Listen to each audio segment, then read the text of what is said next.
Hello दोस्तों, दीप educations YouTube channel पे आपका स्वागत है। दोस्तों आज हम बताने जा रहे हैं यूपी पुलिस कांस्टेबल के 32,679 पद के बारे में, स्टेप बाय स्टेप की कैसे फॉर्म फिल करना है। तो दोस्तों उसके बाद हमें करना पड़ेगा OTR यानी कि वन टाइम रजिस्ट्रेशंस। उसके बाद दोस्तों ये OTR होने के बाद आप लॉगिन कर सकते हैं, या तो अकाउंट के थ्रू या फिर आधार के थ्रू या फिर डिजी लॉकर के थ्रू। तो सबसे पहले दोस्तों हम करेंगे OTR करने के लिए हम रजिस्टर हेयर पे क्लिक करते हैं, और क्लिक करने के बाद हम नीचे ईमेल आईडी डालते हैं। ईमेल आईडी डालने के बाद यहाँ पे गेट OTP आएगा, उस पर हम क्लिक कर देंगे, और उसके बाद आप मोबाइल नंबर पे क्लिक करेंगे। फिर मोबाइल नंबर अपना डाल के OTP प्राप्त कर लेंगे, और उसके बाद आप उसके बाद आप वेरीफाई प्रोसीड करेंगे। वेरीफाई प्रोसीड करने के बाद आप नया पासवर्ड और आईडी बना लेंगे। पासवर्ड बनाने के बाद दोस्तों प्रीव्यू एंड क्रिएट अकाउंट पे क्लिक करना है, और क्रिएट अकाउंट क्लिक होने के बाद आपके पास एक इंटरफेस खुल के आएगा, उस पर आइकन। उसके बाद आई एग्री पे दोस्तों क्लिक कर देंगे। डिक्लेरेशंस होता है कि आपके एज 18 ईयर हो चुके हैं या नहीं। उसके बाद दोस्तों आप आधार थ्रू से वेरिफिकेशन कर सकते हैं, उसके बाद डिजी लॉकर से कर सकते हैं।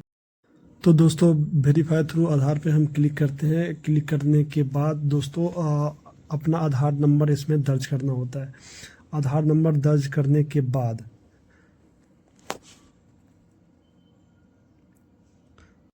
दोस्तों गेट आधार OTP आएगा। आधार OTP पे क्लिक करने के बाद कुछ देर वेट करने के बाद दोस्तों आपके पास OTP आएगा। OTP आप डालने के बाद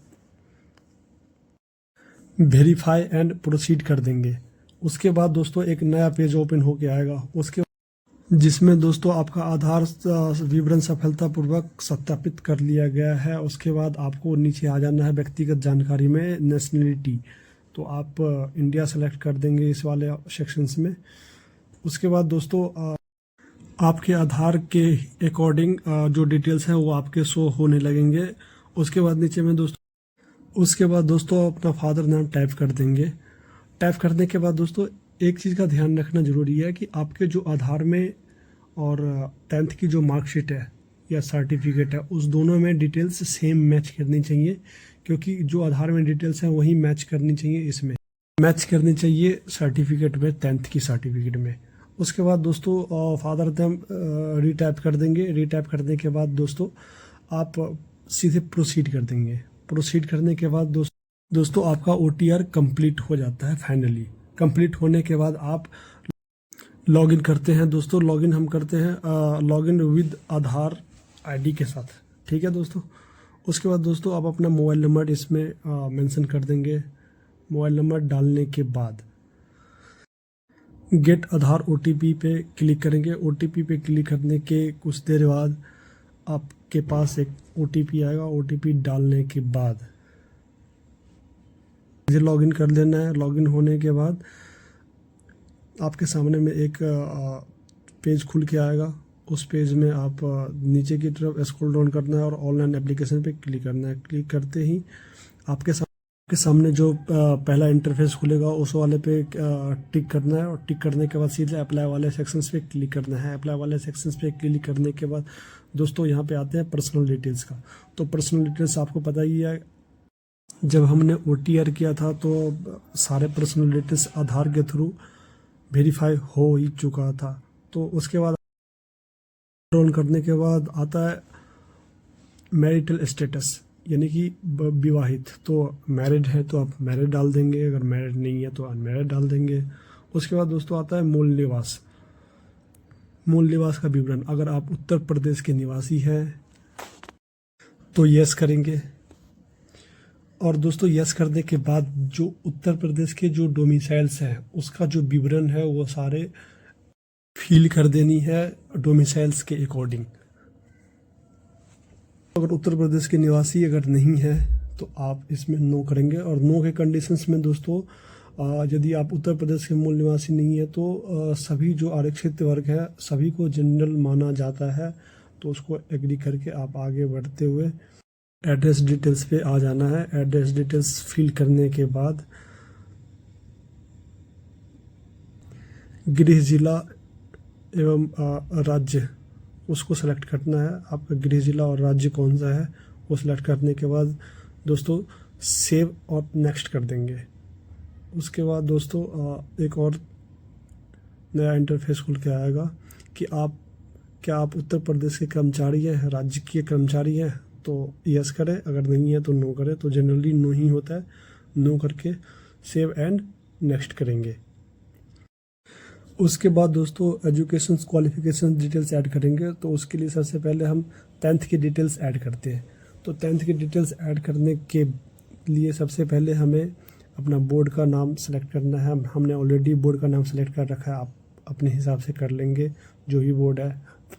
उसके बाद दोस्तों जो आप क्वालिफाई हुए थे उस पासिंग ईयर उसका डिटेल्स डालेंगे। उसके बाद जो रोल नंबर आपका है रोल नंबर डालेंगे, फिर क्रमांक संख्या डालेंगे। उसके बाद अपडेट कर देना है, या फिर आप ऐड करनी है तो आप ऐड कर सकते हैं। दोस्तों हम आते हैं 12th वाले डिटेल्स पे। उसके बाद 12th वाले डिटेल्स में फिर वही हम अपना बोर्ड सेलेक्ट कर देंगे। बोर्ड सेलेक्ट करने के बाद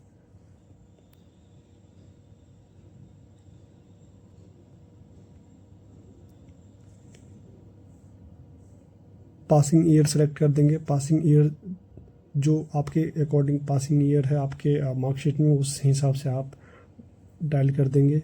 उसके बाद दोस्तों रोल नंबर डायल कर देंगे उसमें। देन आप सर्टिफिकेट जो सीरियल नंबर होता है वो डालेंगे, और याद रहे सारे जानकारी सही होनी चाहिए। उसके बाद दोस्तों अपडेट करके नेक्स्ट कर देंगे।